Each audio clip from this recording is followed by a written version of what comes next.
Good morning, student. In last lecture, in biomolecule, we studied the carbohydrate, definition of carbohydrate, classification of carbohydrate, that is monosaccharide, disaccharide, and polysaccharide. We also studied some important significance of the carbohydrate. Then we studied the lipid. We also studied definition of lipid, then some characteristics of lipid, also classification of lipid. Now, in this lecture of biomolecule, we studied the next component, that is the protein. First, we studied the definition of protein. The protein are the polymers or chain of amino acid is called protein. Simple definition. The polymer or chain of amino acid is called as the protein. The protein are macromolecule with high molecular weight. In a chain of amino acid, the amino group of one amino acid is linked to the carboxyl group of other amino acid. Now, classification of protein.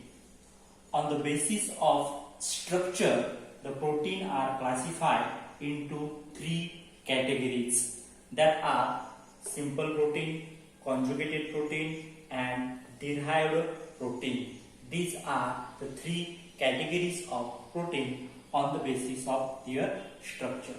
We studied one by one. First, simple protein. The protein which composed of only amino acid or their derivatives is called simple protein. Some example of simple proteins are histone and egg albumin. These are the example of simple protein. Next to that, conjugated protein. The protein which composed of simple protein with some non-protein part is called the conjugated protein. Here, the non-protein part is also called as the prosthetic group. And conjugated protein means the protein which composed of simple protein with some non-protein part, means prosthetic group, is called conjugated protein. The example of conjugated protein is lipoprotein and glycoprotein. Here, the word lipoprotein, it means lipid and protein, while the lipid is prosthetic group. Similarly, in glycoprotein, carbohydrate plus protein forms the glycoprotein, and in that glycoprotein, the carbohydrate is the prosthetic group. Next to that is derived protein. The hydrolytic,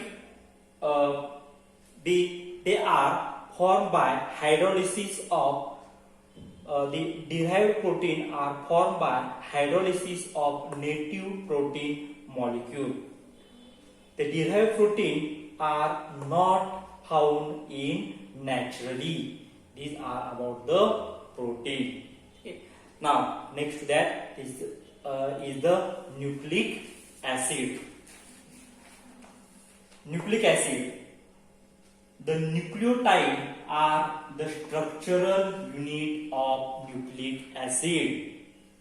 The nucleic acid, the nucleotides are the structural unit of nucleic acid, and each nucleotide is composed of three components, that is sugar, phosphate group, and nitrogen bases.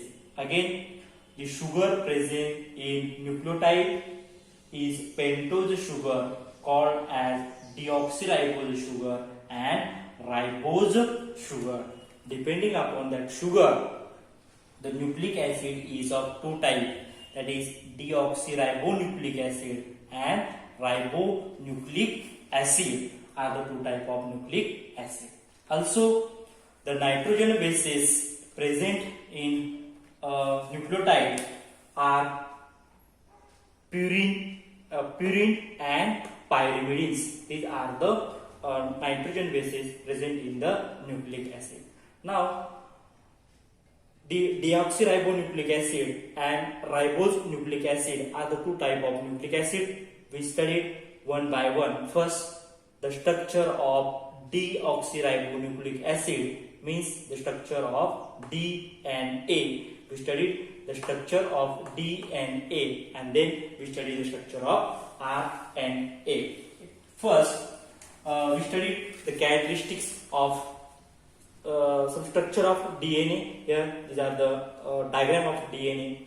Then, DNA is double-stranded helix. In each strand is made up of thousands of nucleotides. DNA is a double-stranded helix in which each strand is made up of thousands of deoxyribose nucleotides. The deoxyribose nucleotides are linked with each other by phosphodiester bond. Then next,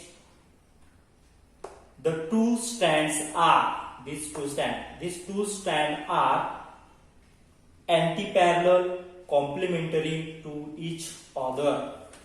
Then nitrogen base adenine always pair with thymine and guanine pair with the cytosine in the DNA.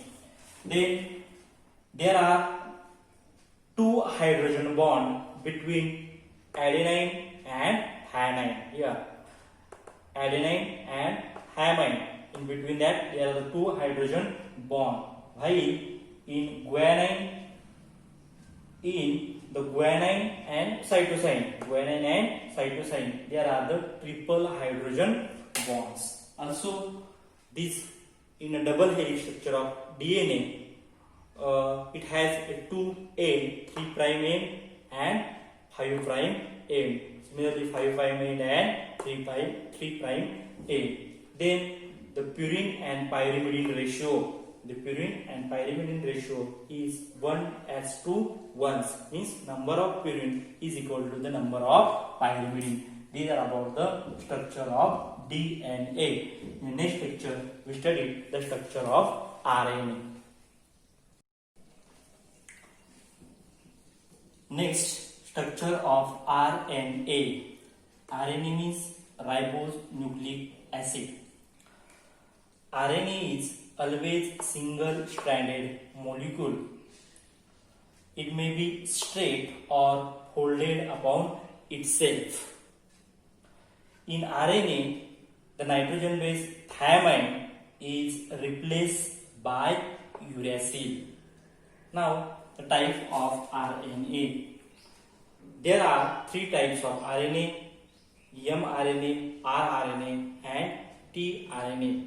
We studied one by one. Here, mRNA, M stands for messenger. Here, R stands for ribosomal, and T for transfer. First type, that is the mRNA.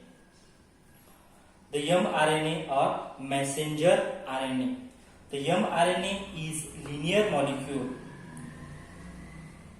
is simple and is straight without any fold. This is a simple and it is always straight without any fold. It contains message for protein synthesis and hence the name is given, that is the mRNA. In mRNA, it forms about 5% of total cellular RNA. The triplet of codon present toward 5 prime end is called initiation codon. Here, there are the triplet of codons, but the triplet of codon present toward the 5 prime end is called as initiation codon. While the triplet of codon present toward the 3 prime end, here, the triplet of codon present toward the 3rd prime end is called termination codon. These are about the mRNA. Next is the rRNA. means ribosomal RNA. The rRNA is associated with ribosome and hence the name is given, that is the rRNA. rRNA is also a linear molecule but folded at a certain region, and at that folded region it forms the loops. Then the rRNA is near about 80 to 90% of total cellular RNA.